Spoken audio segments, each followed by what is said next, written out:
Students, मैं professor Ammar Awan unique group of institution physics department की तरफ से लास्ट टाइम हमने जो टॉपिक पढ़ा था that was uncertainty with in atom. Next हमारा टॉपिक है laser.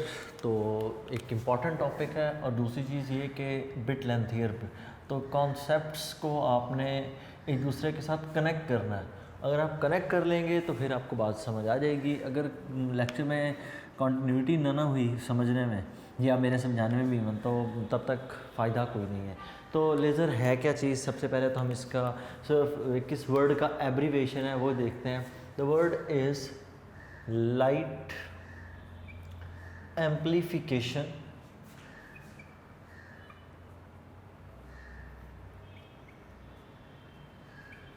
Bye S stand for stimulated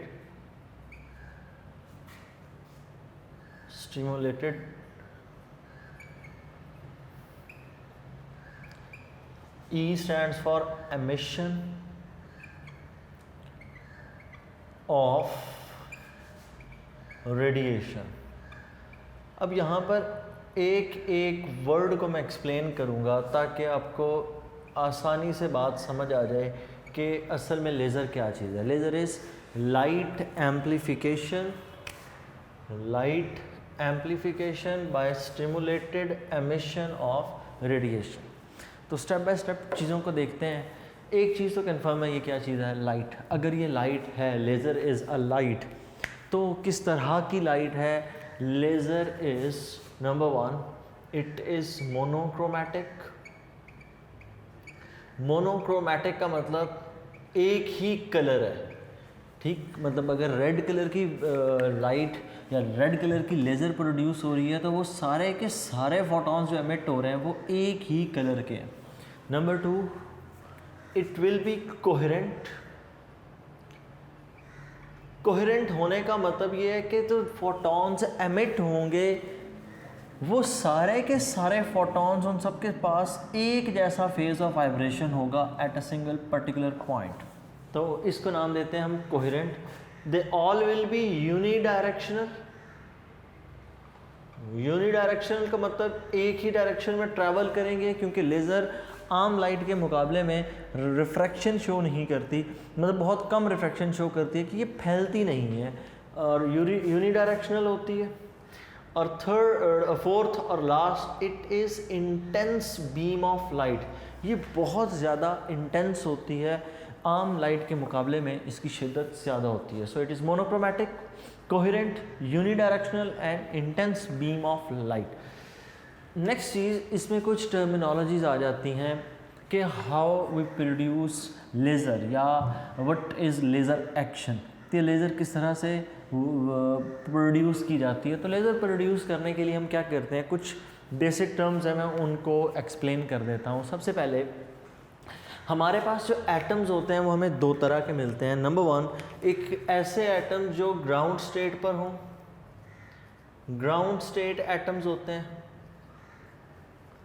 और दूसरे होते हैं एक्साइटेड स्टेट एटम्स। ये मैं बात कर रहा हूँ एटम्स की। ग्राउंड स्टेट एटम्स से मुराद ये है कि उस एटम के जितने भी इलेक्ट्रॉन्स हैं वो अपनी लोवेस्ट पॉसिबल एनर्जी लेवल पर मौजूद है। मतलब ये कोई एटम है ना, तो इसके इलेक्ट्रॉन लोवेस्ट पॉसिबल जो एनर्जी लेवल है वहाँ पर हैं। फ़र्ज़ करें इस एटम का एक ही इलेक्ट्रॉन है तो वो पहले ही शेल में मौजूद है। Such an atom is called ground state atom. अगर इसी एटम के इलेक्ट्रॉन्स को हम एनर्जी देकर किसी अपर लेवल एनर्जी लेवल में शिफ्ट कर दें तो ये जो एटम होगा ये क्या कहलाएगा, it is excited state atom. तो हमने क्या करना होगा, इसमें लेज़र प्रोड्यूस करते वक्त एटम्स को ग्राउंड स्टेट से कहाँ शिफ्ट करना होगा, एक्साइटेड स्टेट में। एटम के ग्राउंड से एक्साइटेड में जाने से मुराद ये है कि उस पर्टिकुलर एटम के इलेक्ट्रॉन अपने लोवेस्ट पॉसिबल शेल में या एनर्जी लेवल में मौजूद नहीं है, उन्होंने एनर्जी को एब्जॉर्ब कर रखा है, जिसके बाद वो लोअर एनर्जी लेवल से हायर एनर्जी लेवल में शिफ्ट हो चुके हैं। ऐसी एक डायग्राम ड्रॉ करते हैं जिस तरह बुक पर बनाई गई हैं। फ़र्ज़ करें ये हमारे पास कोई दो एनर्जी लेवल्स हैं, ये एनर्जी लेवल E1 है, ये कोई एनर्जी लेवल है E2। अब यहाँ पर मौजूद हैं पहले एटम्स। एनर्जी लेवल नंबर 1 पे लोअर एनर्जी लेवल है, E1 is less than E2। In atoms के ऊपर मैंने एनर्जी को इंसिडेंट किया, ये एब्जॉर्ब करने के बाद हायर एनर्जी लेवल पर शिफ्ट कर गए। जारी बात है जब ऊपर चले जाएंगे तो यहाँ से हम रिमूव कर देंगे। इन एटम्स को हम नाम देते हैं, these are called ground state atom, और ये जो एटम ऊपर पहुँच चुके हैं these are called excited state atoms. ये उन्होंने एनर्जी को एब्जॉर्ब किया तो ग्राउंड स्टेट से कहाँ चले गए, एक्साइटेड स्टेट में। अब एनर्जी किस तरह से एब्जॉर्ब होगी, एनर्जी दो तरह से एब्जॉर्ब हो सकती है। नंबर 1, या तो वो एटम खुद से एनर्जी एब्जॉर्ब कर ले, मतलब खुद ब खुद एनर्जी को एब्जॉर्ब करना शुरू कर दे, या हम उसके ऊपर फोटोन को टारगेट करें, हम एनर्जी प्रोवाइड कर दें। अब चूंकि यहाँ पर फोटोन मैंने एक खुद इंसिडेंट किए थे, तो इस तरह जो एनर्जी ट्रांसफ़र हुई वो एटम ने की एब्जॉर्ब। अब एटम ने जो एनर्जी एब्जॉर्ब की, इसको हम नाम देते हैं, it is called induced absorption. It is called induce absorption, मतलब ये वो एब्जॉर्प्शन है जो हमने खुद करवाई, हमने इंड्यूस किया, हमने उसको फोर्स किया, डू इट। और दूसरी चीज़, इसके लिए दूसरा नाम भी यूज़ होता है, it is also called stimulated absorption. इसी चीज़ को हम दूसरा नाम देते हैं, it is also called stimulated absorption. Stimulated absorption से मुराद वो एब्जॉर्प्शन जो हम करवा रहे हैं। असल में ना दो तरह के प्रोसेसेस होते हैं इस यूनिवर्स में, एक होते हैं स्पॉन्टेनियस जो खुद ब खुद होते हैं, एक वो प्रोसेस होते हैं जिनको करवाया जाता है, मतलब आप नेक्स्ट जो आपके पास ऑब्जेक्टिव है उसके ऊपर आप उसको फोर्स करते हो कि वो खुद ब खुद इस चीज़ को परफॉर्म करे। अगर ऐसी सिचुएशन हो रही है तो जब हम किसी चीज़ से ज़बरदस्ती करवाएं, that is called induce absorption. और जब वो एटम खुद ब खुद या कोई भी चीज़ खुद ब खुद कोई रिएक्शन परफॉर्म कर रहा है तो such reaction is called spontaneous reaction. खैर नेक्स्ट चीज़, हमने एब्जॉर्प्शन कराई, ये इलेक्ट्रॉन लोअर से हायर एनर्जी लेवल में जंप कर गया, हमने इन एटम्स को, अब यहाँ पर मैंने ये इलेक्ट्रॉन्स नहीं बनाया, ये एटम्स हैं, तो ये एटम अपनी ग्राउंड स्टेट से कहाँ शिफ्ट हो गए, एक्साइटेड स्टेट के अंदर शिफ्ट हो गए। अब इन एटम्स ने थोड़ी देर बाद एक्साइटेड स्टेट से वापस ग्राउंड स्टेट पर आना है। अगर इन एटम्स ने एक्साइटेड से ग्राउंड स्टेट में आना है, then how long will they stay in the excited state. तो यूं डायग्राम वहाँ पर कुछ बनी हुई है, वो डायग्राम ये है कि एटम्स इस वक्त यहाँ पर इस कंडीशन में मौजूद हैं। ये कोई लोअर एनर्जी लेवल पे भी कुछ एटम्स पड़े हैं, लेट्स से ये कोई 2 यहाँ पर पड़े हैं लोअर पे, और हायर एनर्जी लेवल पे 4 एटम्स मौजूद हैं। अब इन एटम्स ने यहाँ से डाउनवर्ड मूव करना है कि ये वापस हायर एनर्जी लेवल से कहाँ पर गिरें, लोअर एनर्जी लेवल पे। आप फ़िलहाल एक इस एटम को समझें, ये एटम, आप फिर यही करें कि अभी आसान एग्जांपल रखते हैं, एक ही एटम है इस वक्त एक्साइटेड स्टेट में। इस एटम ने अगर एक्साइटेड स्टेट से ग्राउंड स्टेट में आना है तो ये बात तो कंफर्म है, ये एनर्जी को क्या करेगा, रिलीज़, एनर्जी रिलीज़ करेगा, एक्साइटेड स्टेट से कहाँ आ जाएगा, ग्राउंड स्टेट में। कितने तरीक़ों से हो सकता है ये प्रोसेस, 2 तरीक़ों से हो सकता है। आपकी बुक क्लियरली ये लाइन लिखती है, 2 things can happen when an atom move from ground state to excited state, 2 things can happen। 2 चीज़ें कौन कौन सी हो सकती हैं। नंबर 1, वो एटम थोड़ी देर यहाँ पर स्टे करे, लेट्स से 10⁻⁻8 सेकेंड, जो कि इसका टाइम है इस एक्साइटेड स्टेट का, इतनी देर स्टे करे और उसके बाद ख़ुद ब खुद एनर्जी को रिलीज़ करे। और ख़ुद ब खुद जब एनर्जी को रिलीज़ करेगा तो ये यहाँ से ख़ुद ब खुद नीचे मूव करके आ जाएगा ग्राउंड स्टेट पर। ये जब ये खुद ब खुद एनर्जी को रिलीज़ करेगा, it is called spontaneous emission. इसको हम नाम देते हैं, it is called spontaneous emission, के खुद ब खुद उसने अपने अंदर से एक फोटोन एमिट किया। ज़ाहिरी बात है जब वो हायर से लोअर एनर्जी लेवल पर आएगा तो एनर्जी को रिलीज़ करेगा, रेडिएशन एमिट हो। नेक्स्ट चीज़, अब इसमें क्या होगा, दूसरा क्या प्रोसेस किया जा सकता था। दूसरा प्रोसेस जो हम कर सकते थे वो ये था कि ये वो E2 लेवल है, ये वही एटम जो इस वक्त एक्साइटेड स्टेट में है, नीचे हमारे पास एक कोई ग्राउंड स्टेट E1 है। यहाँ पर वो एटम्स कुछ पहले से ही मौजूद हैं, हमारा उनसे कंसर्न नहीं है, चूँकि वो ऊपर बनाए थे तो मैंने एज इट इज़ नीचे ड्रॉ कर दी। पहली सिचुएशन तो ये थी कि एटम एक्साइटेड से ग्राउंड में यूँ आए कि थोड़ी देर स्टे करे, ख़ुद ब खुद एनर्जी को रिलीज़ करे, एक्साइटेड से ग्राउंड स्टेट पर आ जाए। दूसरा ये हो सकता है कि ये एटम जितनी एनर्जी एब्जॉर्ब करके यहाँ से यहाँ तक पहुँचा है, कितनी एनर्जी एब्जॉर्ब करके गया होगा, डेफिनेटली ये जो एनर्जी की अमाउंट एब्जॉर्ब करके गया होगा it will be equal to delta E, and delta E will be equal to E2 minus E1। इतनी एनर्जी इसने एब्जॉर्ब की होगी। मतलब अगर हम इसकी एनर्जी कैलकुलेट करें तो वो एनर्जी कितनी आती है, it comes out as HF। इतनी एनर्जी उसने एब्जॉर्ब की। डेल्टा ई E1 से कहाँ पहुँच गया है, E2 में। अब अगर हम यहाँ पर एक और फोटोन इंसिडेंट कर दें, मतलब इस एटम को आपने एनर्जी दी, ये ग्राउंड से कहाँ जंप करके गया, एक्साइटेड में। जब ये वापस आने की कोशिश करे उस वक्त आप एक फोटोन यहाँ से इंसिडेंट कर दें। इस फोटोन की एनर्जी कितनी होनी चाहिए, जितनी इस एटम ने एब्जॉर्ब की थी लोअर से हायर में आते वक्त। अब क्या होगा, जब ये फोटोन यहाँ से गुजरेगा ना, ये एटम भी फौरन से एक्साइटेड स्टेट से ग्राउंड स्टेट में आ जाएगा। इससे पहले कि ये टाइम गुजरे हमने इस फोटोन को पास करवा देना है। मतलब हमें इतना टाइम मिलना चाहिए कि हम इस फोटोन को इंसिडेंट करवा सकें।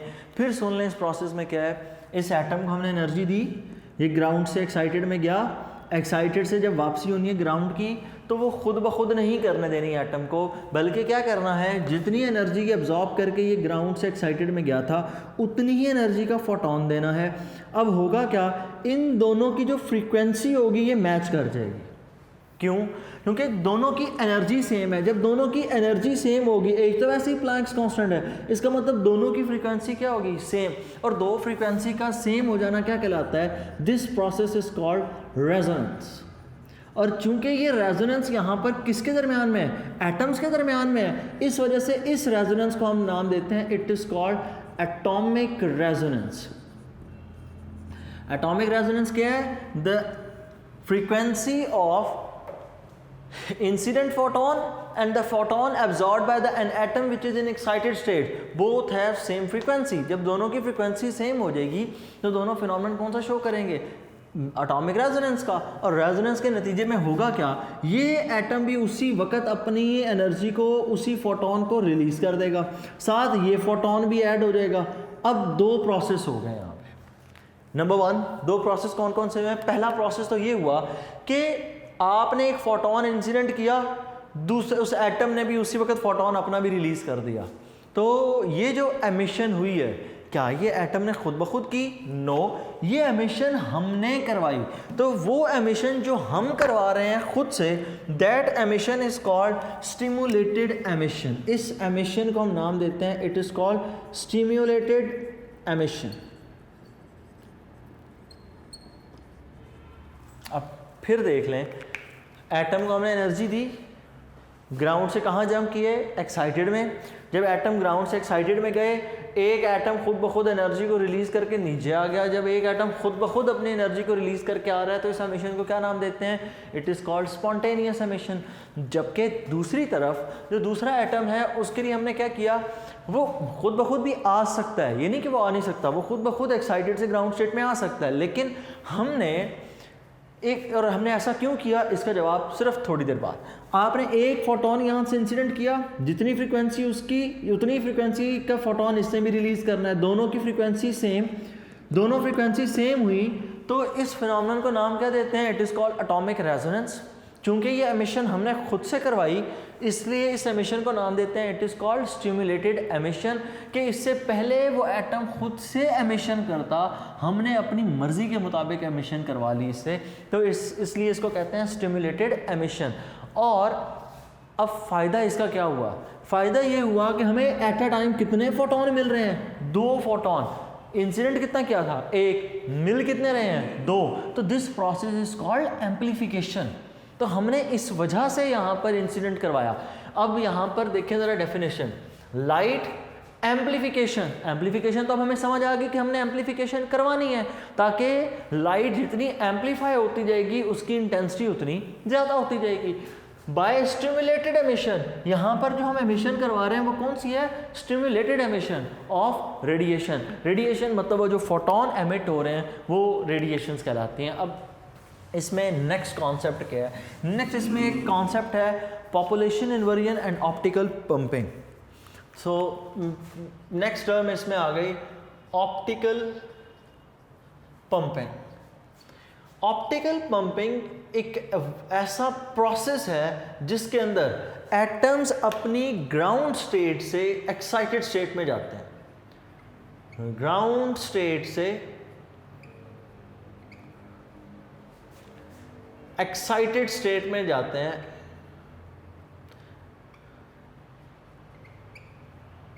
इस प्रोसेस को हम नाम देते हैं, it is called atomic pumping. The process by which atoms from the ground state shift into excited state is called optical pumping। इस ऑप्टिकल पंपिंग में कोई भी तरीका यूज़ हो सकता है। जब हम लेज़र आर्म यूज़ करते हैं, उसका बटन जब प्रेस करते हैं, वो जो बटन प्रेस हो रहा होता है तब यही प्रोसेस हो रहा होता है कि एटम ग्राउंड स्टेट से कहाँ जाते हैं? एक्साइटेड स्टेट में। इसको कहा जाता है ऑप्टिकल पंपिंग। अब नेक्स्ट चीज़ इसमें आ गई और वो ये कि नेक्स्ट इसमें एक कॉन्सेप्ट है पॉपुलेशन इन्वर्जन का। Next step is population inversion. ये है ग्राउंड स्टेट, ये ऊपर higher energy level, it is excited state. Atoms इस वक्त मौजूद हैं ग्राउंड स्टेट के अंदर। कुछ एटम्स हैं ग्राउंड स्टेट में, कुछ एटम्स हैं इस वक्त एक्साइटेड स्टेट में। हमने क्या किया? हमने यहाँ पर फोटोन ऑफ एनर्जी ट्रांसफ़र किए इन ग्राउंड स्टेट एटम्स को।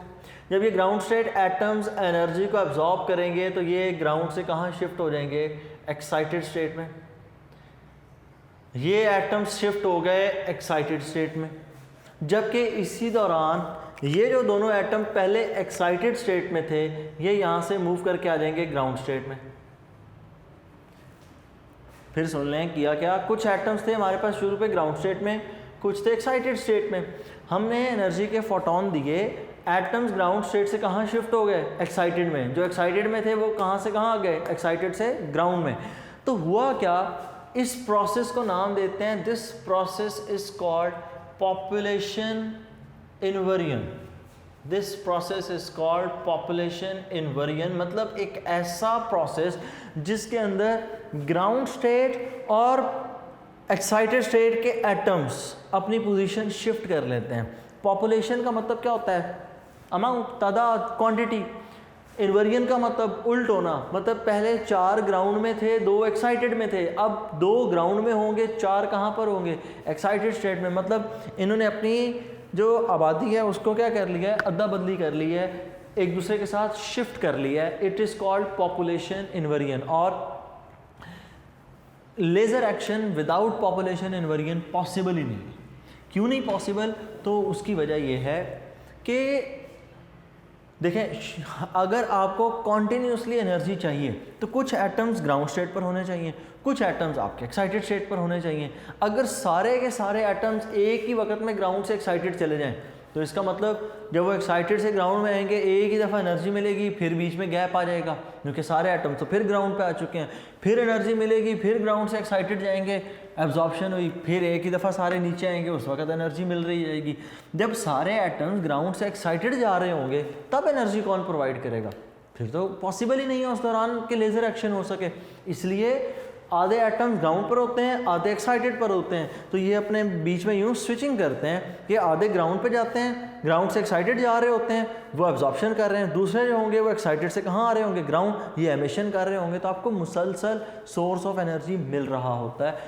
नेक्स्ट चीज़ इसमें एक पूरे का पूरा थ्रू आउट होल प्रोसेस में अब आपको समझा रहा हूँ कि ये सारे का सारा प्रोसेस होता कैसे है, और आखिरी चीज़ मेटास्टेबल स्टेट भी इसी में डिस्कस कर लेंगे। अब एनर्जी जो लेवल्स हमारे पास हैं वो हैं 3। ये energy level number 1, energy level number 2, और एक और इसके ऊपर भी एनर्जी लेवल है, that is energy level number 3। ये जो एनर्जी लेवल 1 है ना, it is called ground state. सबसे पहले क्या होगा, सबसे पहले हम प्रोसेस करेंगे, नंबर 1 पे होगा ऑप्टिकल पंपिंग। तो सबसे पहला प्रोसेस क्या होगा, ऑप्टिकल पंपिंग। ऑप्टिकल पंपिंग के नतीजे में एटम्स अपनी ग्राउंड स्टेट से कहाँ मूव करेंगे, एक्साइटेड स्टेट में। तो ये एटम सारे के सारे ग्राउंड से कहाँ मूव कर रहे हैं, एक्साइटेड स्टेट में। ग्राउंड से एक्साइटेड में कितने एटम्स जा रहे हैं, 4। तो हम यहाँ पर कितने फोटॉन इंसिडेंट कर रहे होंगे, 4 ही फोटॉन्स इंसिडेंट कर रहे होंगे, 2, 3 और ये 4 फोटॉन्स, चारों के चारों एक जैसे फोटॉन। एटम अपनी ग्राउंड स्टेट से कहाँ पर, ये ग्राउंड स्टेट है, यहाँ पर ये है एक्साइटेड स्टेट। ग्राउंड स्टेट से कहाँ शिफ्ट हो गए, एक्साइटेड स्टेट। अब ये एटम जब ग्राउंड स्टेट से एक्साइटेड में गए, इन्होंने एनर्जी को एब्जॉर्ब किया और ये ऑप्टिकल पंपिंग के नतीजे में ग्राउंड स्टेट से कहाँ शिफ्ट हुए हैं, एक्साइटेड स्टेट में। तो सबसे पहले जो प्रोसेस होता है इट इज़ ऑप्टिकल पंपिंग।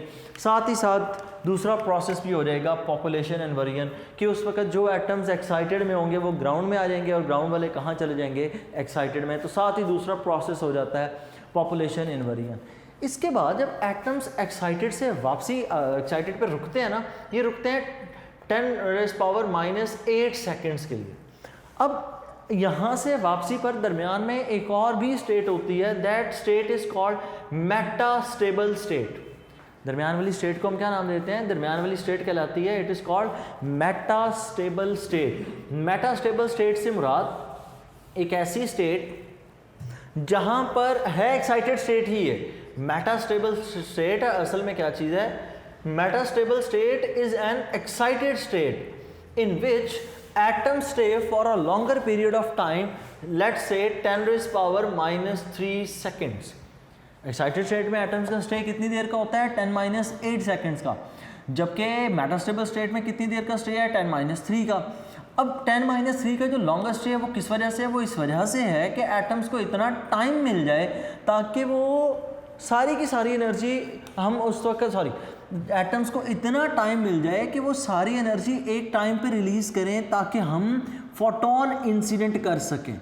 ठीक है, अब इस बात का मतलब यहाँ पर इस चीज़ को समझना है। इस बात का मतलब ये है कि पहले 10⁻⁸ सेकंड मिल रहा था एटम को, ये बड़ा थोड़ा टाइम था। हम इतने कम टाइम के अंदर फोटोन कैसे इंसिडेंट करते, कौन सा फोटोन, वो फोटोन जिसने ये रेजोनेंस करानी है। अब हमने एक्साइटेड से उन्हें कहाँ शिफ्ट करवाया, पहले मेटास्टेबल स्टेट।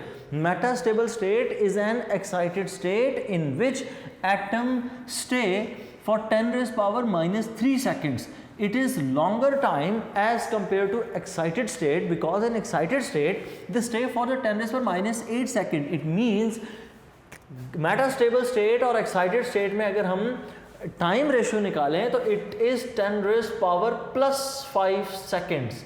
ठीक, इन दोनों के अंदर जो टाइम रेशियो है वो 10⁻5 टाइम्स ज़्यादा स्टे है इन मेटास्टेबल स्टेट। सो यहाँ से एटम्स फॉल करते हैं कहाँ पर, मेटास्टेबल स्टेट में।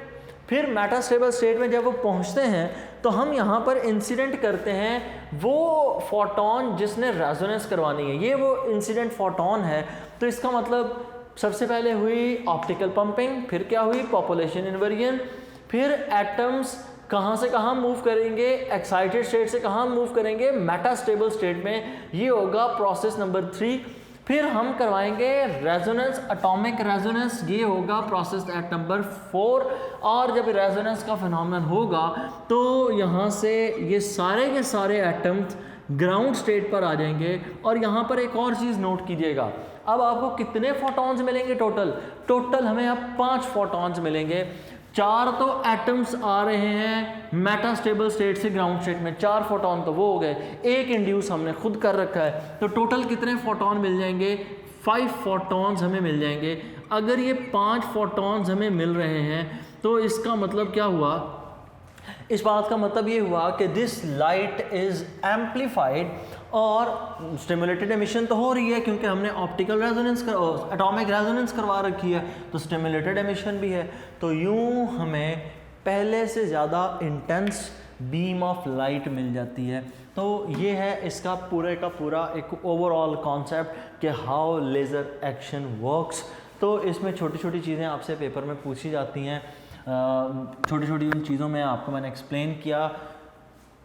तो आपने जब पेपर में इसको लिखना है ना, तो एक तरतीब, एक पूरे फ्लो के अंदर समटाइम्स इतनी मतलब डिटेल नहीं होती बुक में जितनी मैं एक्सप्लेन कर देता हूँ। मैं लास्ट टाइम भी आपको एक्सरे पढ़ाते हुए भी ये बात बताई। तो इसका ये मतलब नहीं होता कि मैं जो पढ़ा रहा हूँ वो एज़ इट इज़ आपने पेपर में लिखाना होता है। तो कोशिश किया करें कि आप अपना टेक्स्ट बुक लिटरेचर भी पढ़ें, जो मैंने पढ़ाया उसको भी पढ़ें, समझें, फिर उसको आपस में कंपेयर करें, और कंपेयर करने के बाद फिर एक कंप्लीट उस चीज़ को इकट्ठा करके फिर लिखने की कोशिश करें। क्योंकि समटाइम्स कुछ चीज़ें ऐसी होती हैं जो पेपर पे नहीं आप लिख सकते, लेकिन कॉन्सेप्ट बनाने के लिए बड़ी ज़रूरी होती हैं। मतलब ग्राउंड स्टेट, एक्साइटेड स्टेट का जिक्र इस टॉपिक में नहीं है, मैंने किया उसको बड़ी डिटेल में टच यहाँ पर। ऑप्टिकल पंपिंग को ऐसा एक्सप्लेन नहीं किया मैंने, उसको पूरा टच किया। तो आप इसको ठीक है पेपर में मेंशन ज़रूर करें, लिखें भी सही, लेकिन इस पर इतना ज़्यादा मटेरियल ना लिख दें जो मोर देन इनफ हो। तो इसलिए बस सिर्फ जिस तरह सिंपली उसको वन लाइन, एक्साइटेड स्टेट को वन लाइन में एक्सप्लेन करें, उसके बाद ग्राउंड स्टेट को वन लाइन में एक्सप्लेन करें, ऑप्टिकल पंपिंग वन लाइन में एक्सप्लेन करें। कोशिश करें कि ये जो सिंपल डेफिनेशन है ना, इनको one line explanation more than enough है इनके लिए। जबकि बाकी जो लेज़र एक्शन है ना, पूरा प्रोसेस, उस पर थोड़ी ज़रूर बहस करें। तो और एंड पे आप इस बेशक लेज़र के वर्ड को स्टेप बाय स्टेप एक्सप्लेन कर सकते हैं। तो यहाँ तक मैं आपको पहले हाफ में पढ़ा रहा हूँ। इसका मैं लिंक जोड़ूंगा दूसरे पार्ट में, जहाँ पर जाकर हम पढ़ेंगे हीलियम नियॉन लेज़र, और साथ यूजेस वगैरह भी पढ़ेंगे, साथ प्रॉपर्टीज़ में मैं डिस्कस करवा दूँगा। अल्लाह हाफ़िज़।